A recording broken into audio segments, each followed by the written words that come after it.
Hello guys, welcome back to Tech Wizard.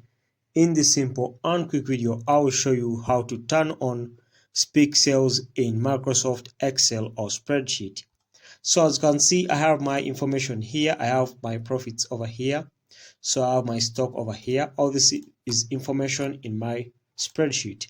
So what the speak cells will do, it will be reading for me this information by just clicking here. Then it will be reading for me what is in this cell. If I click here, it will be reading for me cars. If I click here, it will be reading for me profits.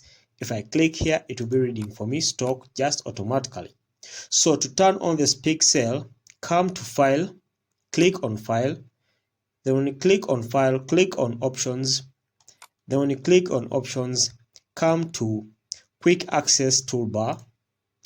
Then come to this drop down arrow, then click on that drop down arrow. Then select All Commands. Then after selecting all commands, scroll down this side until you see speak cells. So speak cells is usually in the last point over here. Okay, so let me scroll down again. Okay, so as you can see, speak cells is over here.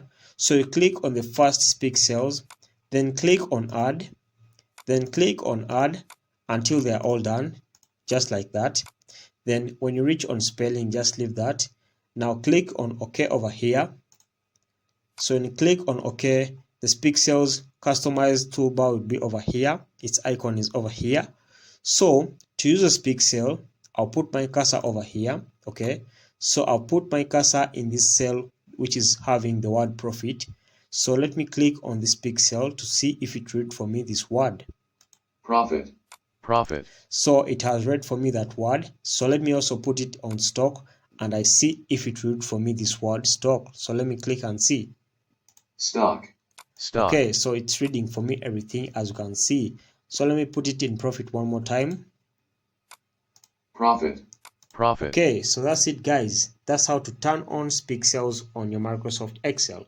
Thanks for watching. Until next time, we shall meet.